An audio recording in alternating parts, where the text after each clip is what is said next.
दिल्ली में अगले हफ्ते से घर घर राशन पहुंचाने का काम शुरू होने वाला था।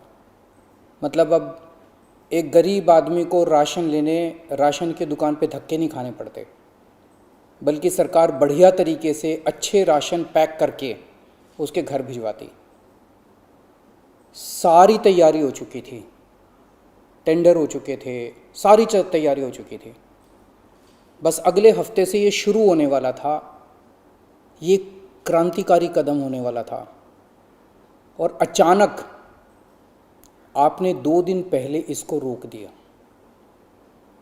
क्यों सर? आपने ऐसा क्यों किया? पिछले 75 साल से इस देश की गरीब जनता राशन माफिया का शिकार होती आई है। पिछले 75 सालों से हर महीने फाइलों में जनता के नाम का राशन जारी होता है, पर उनको मिलता नहीं है। अधिकांश राशन चोरी हो जाता है।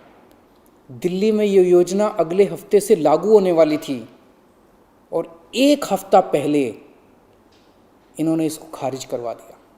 आपने ये कह के हमारी स्कीम खारिज की है कि हमने केंद्र सरकार से इसकी अप्रूवल नहीं ली। ये गलत है सर। हमने एक बार नहीं, 5 बार आपकी अप्रूवल ली है। ये रही सारी चिट्ठियां। केंद्र सरकार को हमने इतने सारे खत लिख के बताया कि हम ये योजना दिल्ली में लागू करने जा रहे हैं। कानूनन हमें दिल्ली में ये स्कीम लागू करने के लिए केंद्र सरकार की कोई अप्रूवल लेने की जरूरत नहीं है। कानूनन इस स्कीम को लागू करने के लिए राज्य सरकार पूरी तरह से सक्षम है, लेकिन हम केंद्र सरकार के साथ किसी तरह का कोई विवाद नहीं चाहते थे। इसलिए हमने एक बार नहीं, 5 बार आपका अप्रूवल लिया है सर। मार्च के महीने में हमारी योजना पे आपकी सरकार ने कुछ आपत्तियां लगाई, हमने आपके सारे ऑब्जेक्शन पूरे कर दिए। जैसे हमने इस योजना का नाम मुख्यमंत्री घर घर राशन योजना रखा था।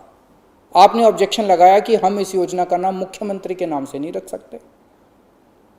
हमारा मकसद अपना नाम चमकाने का नहीं था। हमारा एक ही मकसद था, किसी भी तरह से ये स्कीम लागू हो और गरीबों को उनका राशन मिलने लगे। हमने आपकी बात मान ली। हमने स्कीम से नाम ही हटा दिया। और भी आपने जितने ऑब्जेक्शंस किए हमने सारे मान लिए। इस सब के बावजूद भी आप कहते हो हमने आपकी अप्रूवल नहीं ली। और कैसे अप्रूवल लेते हैं सर? अब और कैसे अप्रूवल लें? इस सब के बाद भी आपने ये स्कीम खारिज कर दी। क्यों सर? लोग पूछ रहे हैं, अगर इस देश में पिज्जा की होम डिलीवरी हो सकती है, बर्गर की होम डिलीवरी हो सकती है, स्मार्टफोन और कपड़ों की भी होम डिलीवरी हो सकती है, तो फिर गरीबों के घरों में राशन की होम डिलीवरी क्यों नहीं होनी चाहिए? सारा देश जानना चाहता है आपने ये स्कीम खारिज क्यों की सर। आपने ये भी लिखा है कि चूंकि राशन दुकानदारों ने दिल्ली हाई कोर्ट में इस योजना के खिलाफ केस कर रखा है, इसलिए ये स्कीम खारिज की जा रही है।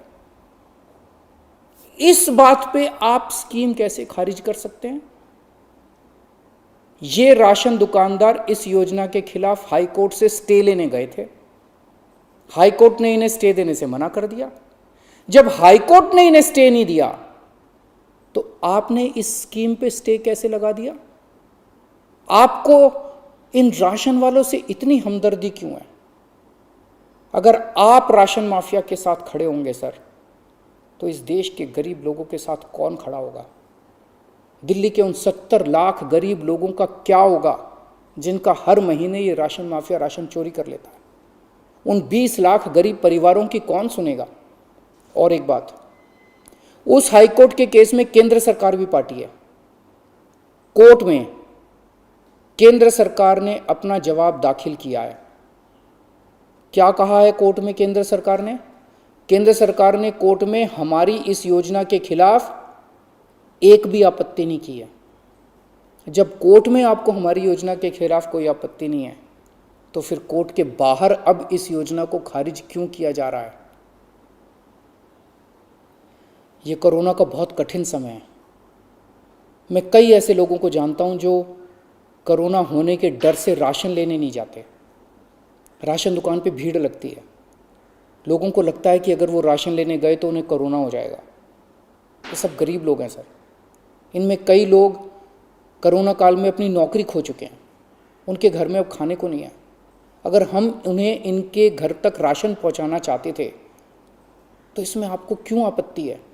कहा जा रहा है कि तीसरी लहर बच्चों पे भारी पड़ेगी। अगर उनके माता पिता को राशन दुकान पे भीड़ की वजह से कोरोना हो गया तो उनके बच्चे भी तो फिर कोरोना ग्रसित हो जाएंगे। मुझे तो लगता है सर कि कोरोना काल में केवल दिल्ली ही नहीं बल्कि पूरे देश में घर घर तक राशन पहुंचाने की इस योजना को लागू कर देना चाहिए। ये दुकानें सुपर स्प्रेडर हैं। राशन की दुकानों पे लगने वाली भीड़ से बचा जा सकेगा। कितने ऐसे बुजुर्ग हैं सर जो राशन की दुकान से राशन लेने नहीं जा सकते? कितनी ऐसी गर्भवती महिलाएं हैं जो राशन की दुकान से राशन नहीं ला सकती? अगर हम उनके घर राशन पहुंचाना चाहते हैं तो इसमें क्या समस्या है? केंद्र सरकार के कुछ ऑफिसर कह रहे हैं कि इस स्कीम के खारिज होने का असली कारण ये है क्योंकि केंद्र सरकार का राशन है। ये योजना लागू करके दिल्ली सरकार को इसका श्रेय क्यों मिलना चाहिए? सर यकीन मानिए, ये काम मैं रत्ती भर भी क्रेडिट के लिए नहीं कर रहा। मेरा सिर्फ एक ही मकसद है, किसी भी तरह गरीबों को उनका पूरा राशन मिले। आप प्लीज़ मुझे ये लागू कर लेने दीजिए। सारा क्रेडिट आपका, सारा श्रेय आपका। मैं खुद सारी दुनिया से कहूँगा खड़ा होकर कि ये योजना मोदी जी ने लागू की है और फिर ये राशन ना आपका है ना मेरा है। ये राशन ना आम आदमी पार्टी का है ना भाजपा का है। ये राशन तो इस देश के लोगों का है और इस राशन की चोरी रोकने की जिम्मेदारी हम दोनों की है।